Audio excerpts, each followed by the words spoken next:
play tough, I hate this, I'll always show up. I don't ever slow up, no I don't take shit, I got no love for the fakeness. If you wanna play tough and wanna hate this, I'll always show up and make a statement. I don't ever slow up, no I don't take shit, I got no love for the fakeness. If you wanna play tough and wanna hate this, I'll always show up and make a statement. Everything I do so instinctive and so passionate. Every word I move so descriptive like an adjective. I got a vendetta against people who patented being negative when you should be getting after it. What's up, ladies and gentlemen? Welcome back to yet another daily driven Stangs video. It is 7:30 in the morning right now. We got a project that we have to do, so let's go ahead and jump into it. A lot of you may know that CV Fabrication was part of my channel back when I had my 2016 Mustang EcoBoost. And today, guys, they have sponsored the channel with their prototype headers. I cannot wait to get these installed. It's definitely gonna be something different compared to what's on the Mustang right now. And if you guys don't know what's on the Mustang right now, is I have BBK long tube headers on the Mustang. They came with the car. I want to have my own personal long tube, so I reached out to CV Fabrication and they were willing to throw me a prototype header that they have,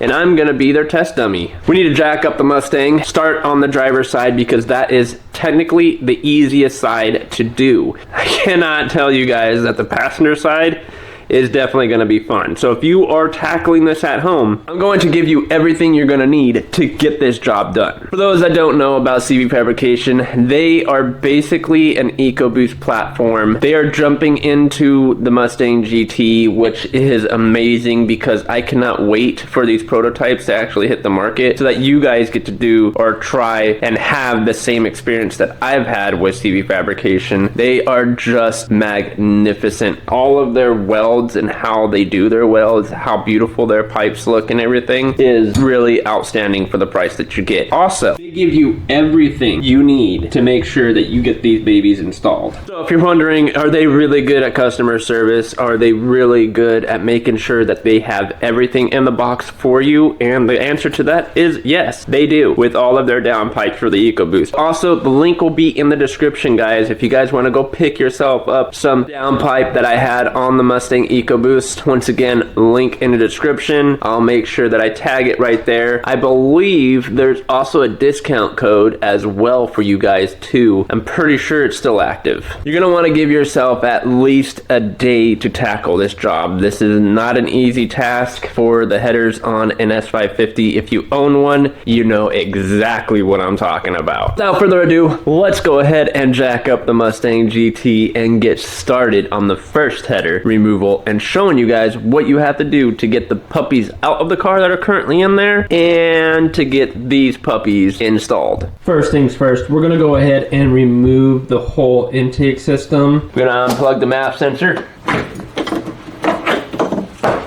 And then also, you probably want to have this, but I have a catch can on this side. Really smart to invest in catch cans. And then we also have the hose on the bottom.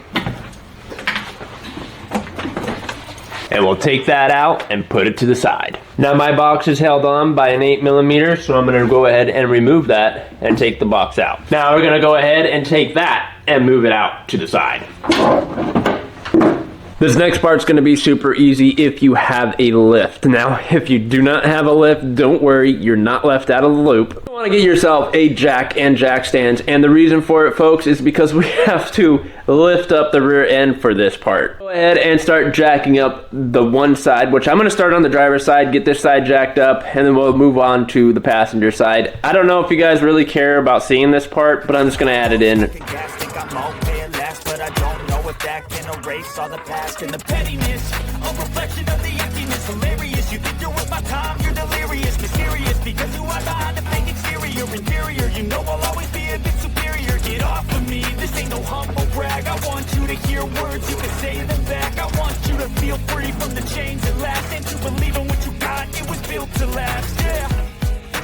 Now that I've been through hell, I never got anyone's help. I had to do it all myself. Guys, so we are currently on the floor right now because, you know, the garage does not have a lift in it. But let me show you the two bolts you got to take out. You'll have a bolt up here, which is a 10 mil, and it's sitting right in that hole. And then you have one right above it, you need to take that one and that one out of both side of the mufflers. They're both gonna be 13 millimeters. Headphone users, beware. And there goes your first bolt. We're gonna do the same thing on the other side. This is the tough part of laying on the floor. Definitely be careful, guys. Make sure that you're using safety jacks and not just a lift. And there goes your second bolt. Now in the back, right here, you got your two hangers. Those are also 13 millimeter, and you need to take those out as well. Or if you have some lube, you can lubricate the hangers and pop it out when you release the exhaust. But in this case, I'm just gonna take them out. We are moving or removing the axle back, the whole exhaust system from the axle to the catalyst. You're gonna take this whole muffler completely out. So ordinary to do that, you're gonna take off the stock clamp. And yes, it doesn't matter if you have headers or not, you should still have the stock equipment. Both of those are a 15 millimeter to take off the 4 nuts that you have to release for the pipe, to the mid pipe. Now that we have those out, you're gonna wanna grab yourself a partner or somebody to help you out to take out the whole exhaust system, because the mufflers alone weigh a ton. If you do not have a helping buddy, well, I'm gonna go ahead and show you how to do it the proper way. Then this is the part that I'm telling you guys that you might need to have a buddy help you out with this, because like I said, these OEM mufflers here are pretty heavy and they weigh a ton. Eventually we're gonna switch them out with active exhaust. I actually had a comment. It made me think about it, and I kinda wanna do that because I'm already getting complaints from, you know, the people I live with that the Mustang is just too loud in the morning, which I would definitely agree. It's a V8, she's not quiet.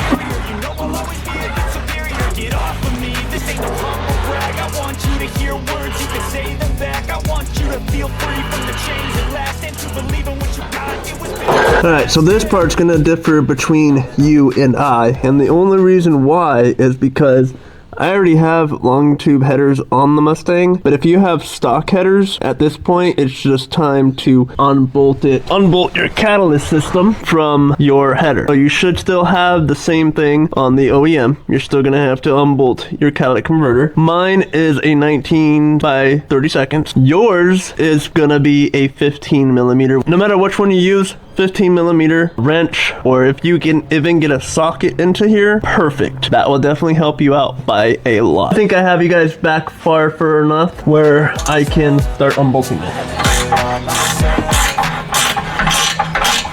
So obviously yours are gonna be studs. One of my stud was stripped by the previous owner, so I replaced it with a bolt.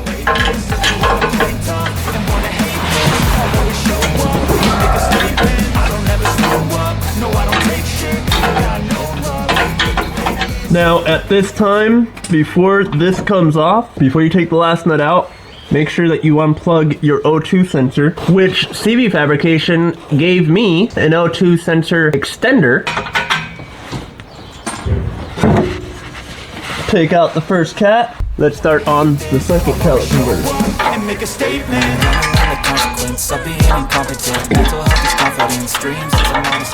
Same thing with this side, guys. Unplug your O2 sensor, and it's right here on the side of your transmission. Right up here, you're gonna have the connector. You're gonna unplug that. Which, to be honest, guys, I'm gonna have to replace these O2s. And go ahead and take out this side and put both of the pipes off to the side. The thing you wanna do is disconnect both top O2 sensors. I already did the pleasure of doing one, and the other one is in front by your oil drain pan. There's a little red tab you have to pull up. Now that the catalyst system is taken out of the car, we have to jump into taking the headers off. This is gonna be the most important and crucial part here. I need you guys to follow exactly what I do, especially if you are an automatic. Mine, on the other hand, is a manual, but I can technically lift it up from the transmission or from the bell housing. You're gonna need your jack again, so don't leave it underneath the car. Get a piece of 2x4. That's gonna take a lot of the load away from it sitting so harshly on the jack, because it can crack your bell housing. Use a 2x4 and jack it up that way. Pretty much you're gonna want the jack right here on the bell housing if you have an automatic. Obviously if you have a manual. Now what you're doing is you're just taking the load off. So you don't jack this completely up. And it gets stiff, you're done. Leave it alone. You can remove this piece here so it's not in your way, but make sure that it's tight so this doesn't fall down on your face. We're gonna do the driver's side first because as you guys can tell, there's not so much that we have to remove here. The only thing we're gonna move or remove is the steering wheel shaft here. Now, ordinary to do this, there's a step you have to do, so let's do it. If you have a bottle jack, that would even work a lot better, and the only reason why is because a bottle jack is very small compared to a regular jack. You wanna make sure that you have enough room to get underneath there still, or else you will not be able to unbolt the header from the cylinder head. It's already a pain in the neck. Let me show you how to lock your steering wheel. First and foremost thing you're gonna wanna make sure is your steering wheel is completely straight. Yes, it is crucial. You're gonna grab your seatbelt and you're gonna route it through the steering wheel to where the steering wheel will not move and buckle it in. Let me show you. So I got my seatbelt, and the way you're gonna wanna route it is through one end, through the other, feed yourself some more, plug it in and pull on your seatbelt. That's gonna help support the steering wheel and make sure that the steering wheel does not move at all. You don't want this to move because you're gonna be taking off the steering shaft, okay? Let's do it. The next step is you're gonna wanna get yourself a paint marker. And why a paint marker? Because on the steering shaft over here, sorry guys, I mean, it's really bright outside and I don't know why it's not brightening this up in here, but we're gonna wanna shake the paint marker up and then let me get a flashlight because I gotta show you this. Here is your steering shaft right here. You're gonna wanna make a mark on the side here and on the steering shaft right here. Just a mark. You wanna make sure it's straight because we have to put the shaft back into the nickel once we're done. You're gonna take a Torx and it's gonna be a T40 and you're gonna do that first bolt on the side. Go ahead and take it and completely remove it from the shaft. As you guys can see it, I marked it and then I took the bolt out. It goes right here and that one is a T40. Take that bolt out and then go ahead, push down and up on the shaft and it will come out just like that. As long as you don't move the shaft or the nickel, you should be back to business once we have to put that back in. The next step we have to do is we're going to be taking out the motor mount. Now, why do we need to take the motor mount out? It's because all the bolts to the header needs to be accessible. There's a 13mm bolt or nut sitting at the top of the motor mount. You're going to grab yourself a long enough extension with a 13 long. Go ahead and put it on there. Right now, once you remove that, the motor should be slanted down more because it's sitting on the jack. But once we put it all back together again, we're gonna have to jack the jack back up again a little bit more to get that stud through the mount. There is 4 bolts that you have to remove. One has a stud, that's a nut, and then you have one over here, which is a bolt, and then one over in the far back, which is a 13mm. They're all gonna be 13s. And then there's one in the far back that you have to hit to get this motor mount completely out. So there's 4 bolts all together. Something that is topical. Grab it on and watch it go. Make yourself unstoppable. Ordinary to get this bolt out, you're gonna need a swivel. Yeah, mine is taped together because it's not meant for impact, but I made it for impact. That bolt is right here, and this bolt right up there. So what you're gonna do is when you have it on the swivel, you're gonna stick the swivel up to it, feed it, then grab it from the other side, put the socket on the bolt and twist it out, and then go ahead and use your impact to get the rest of it out. But it's pretty simple. Don't get frustrated. Just take some time. The guy behind the counter knows everything about that. We'll go ahead and get the rest of them out, and then we'll come back and I'll show you how to take the motor mount out from the car. Once you get the last bolt out of the motor mount, you're gonna want to jack the motor up a little bit more. Feel free to unloosen the transmission bolt, manual or auto, and then you should be able to pull up on the motor mount. And there it is. That's all you need. That is out. All of the bolts that surround the header, we're gonna take off, which should be 18mm bolt, and then just take off all the nuts. Can remove the studs if you have an aftermarket set. You don't need to use the studs anymore. So it's a lot more easier to get a lot of these from the top. Some of them you're gonna have to get from the bottom. You're gonna need swivels because swivels are gonna be the key to getting a lot of these off. And there we go. Now I'll break this one loose. Thoughts in my head, a collage and they spread. I'll be great one day, going off of my meds. No, I'm not giving up, no, I'm not giving in. I will make it to the top, taking off in the wind. I gotta make it, I'm saving every day to taste it. I'm patient, but my mind, it can hardly take it. I'm chasing a dream that I've had for several ages of vacant. Modern kingdom for the taking. my nickel. That's pretty much how you take out the driver's side header. It's pretty simple. Just got to remove your motor mount. And then once you move your motor mount, you have the steering shaft. Make sure you don't turn that though, because you do that, it's going to throw the angle sensor off. And then you take out 8 bolts, and then once you get all 8 out, the header will drop, and then you can either A, take the studs out, or B, leave them in and put your new header on it. But it's better to take them out and use the provided hardware that was given to you. You're gonna wanna make sure you pick yourself up one of these, no matter what side of headers you're working on. It can be Cooks, it can be CB Fab, it can be long tube, BBKs, it can be any type of header. CB Fabrication, really good job. I mean, really good job. They seem to be working. I only have one side done right now. I got this one installed.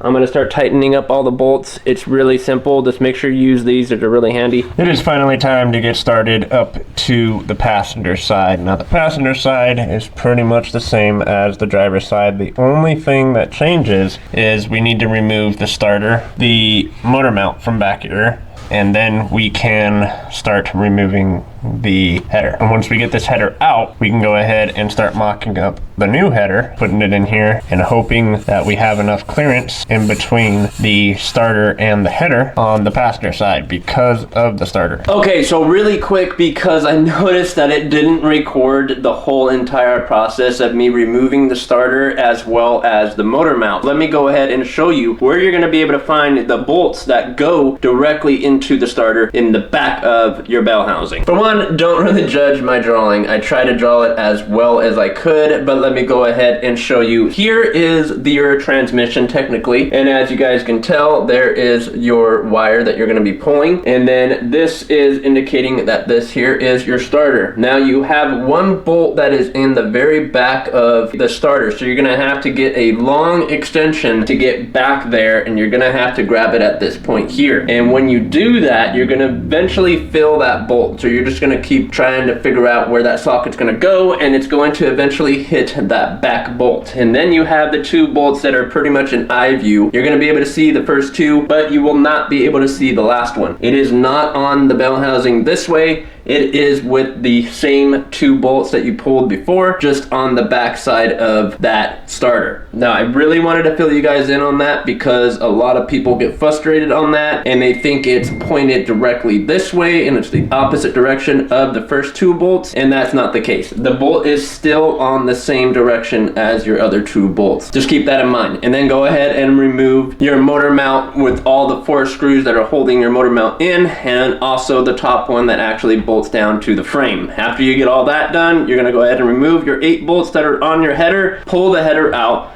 put the new header on. I can highly suggest to put your first bolts on the bottom section so it can sit down flush onto them, and then go ahead and tighten the rest of those back in, but make sure you do it in a cross pattern. Remember, you're smashing a gasket in between the header as well as the cylinder head. But I really wanted to fill you guys in on that, but now you guys know where you're going to be able to find these bolts. Don't get frustrated, take your time, and believe me, you'll get it done. So I always like to come in here, take out the battery, obviously.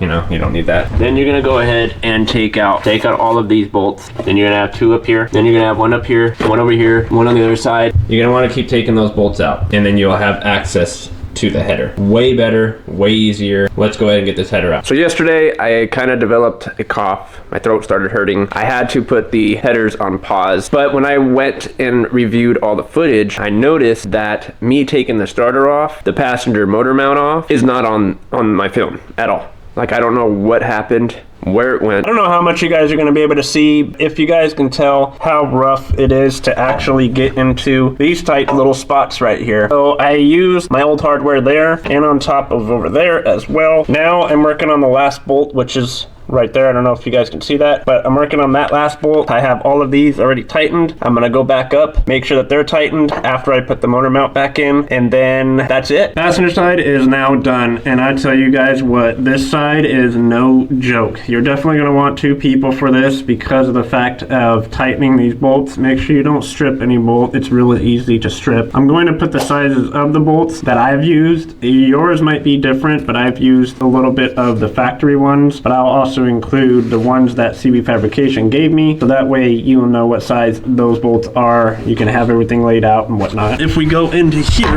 the part that my camera fell on was the starter. Now, a lot of you guys might get a little frustrated with the starter. Don't. There's only one bolt right here. There's another bolt that you can see. And the third bolt, if you reach your hand around the bell housing and go from the outside, you'll feel the third bolt. It is not on the outside of the transmission. It's on the inner side, unless you have an automatic. For manual people, that's where it's at. Auto, you got to do a lot more than just what I did in this video. As far as that goes, I have the motor mount replaced. The motor mount's on. I just got to tighten the bolt that's holding it to the actual mount. The side mounts are done. Now I have the O2 sensors in the first header and on the second header as well, and I have those plugged in. I put a little bit of anti-seize on it. You always want to make sure you put a little bit of anti-seize. It helps prevent them from getting stuck, and that is not what you want. You don't want those to get stuck. And then I'm going to be getting started putting the CB Fabrication adapters in, which are those two there. But we need to pull the O2s from that, so I'll show you that right now. Ordinary to pull your O2 sensors, you can use two of the things, an O2 sensor socket, or you can grab yourself a 22 wrench. Open end, obviously don't use the closed end because you're not going to be able to get it around it, but use the open end and it will fit on it just like that. Go ahead and unbolt it, turn it to the left. I have J-style O2 bungs, which are very common on any car that has high flow catalytic converters because of the cores that is in a high flow catalytic converter compared to your OEM. Your computer is definitely going to chirp at you and tell you that it doesn't meet the air to fuel ratio, which it technically does not. We're going to grab the wrench. I'm going to end up pulling the adapters, but mine, obviously, I want it to be the same as yours.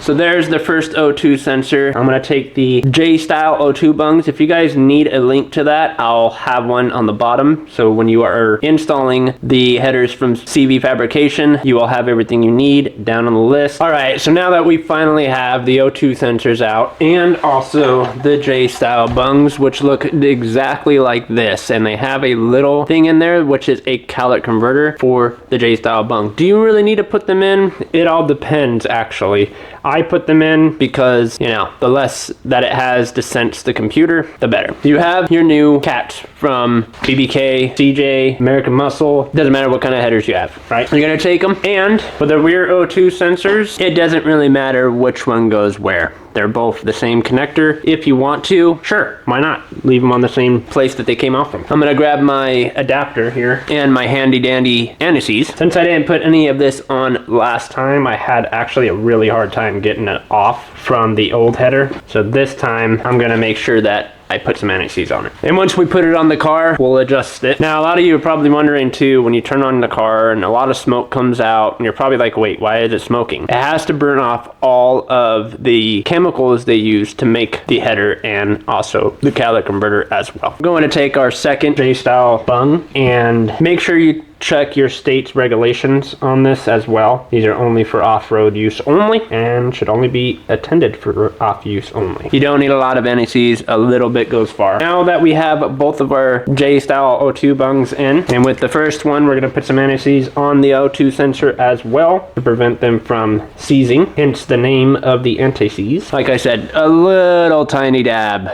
will go very, very far. So that's all you need. We're gonna take the first pipe, thread it in, and once it's threaded, take your 22 and tighten it down. You're gonna take your second catalytic converter, grab your second O2 sensor, add a hint of anti-seize, thread in hole, and be very cautious on this, guys. You can strip these, hand only. Once it's down all the way flush, torque it down. Make sure you grab all of the O2 extenders as well as your adapter bolt and nuts.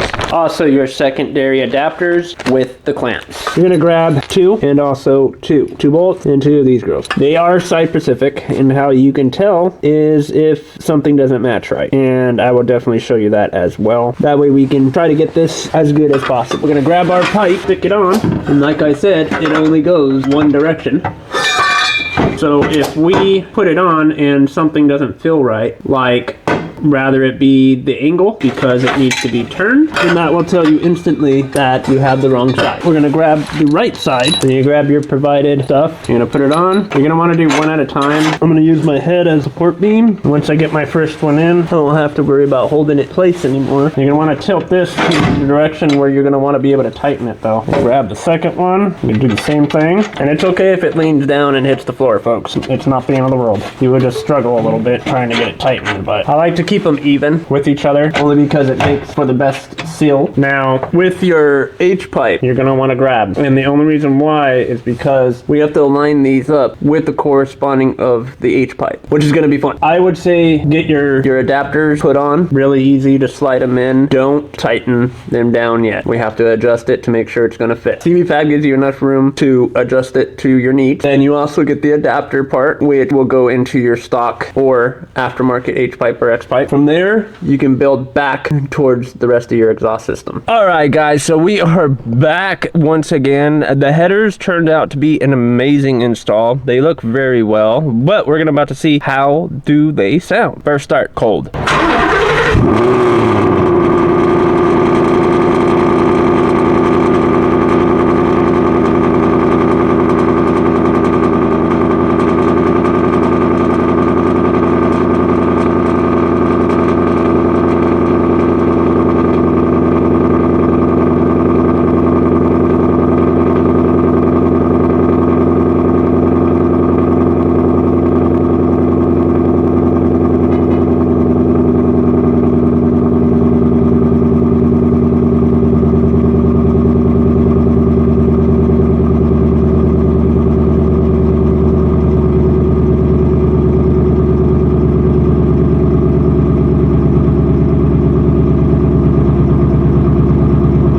Definitely a different sound compared to my BBK long tubes.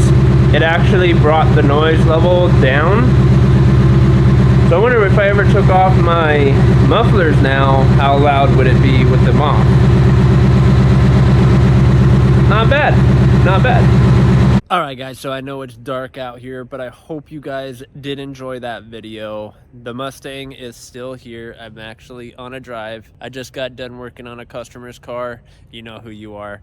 But it sounds amazing. Now it is time to go home and edit this video so I can get it out first thing tomorrow morning.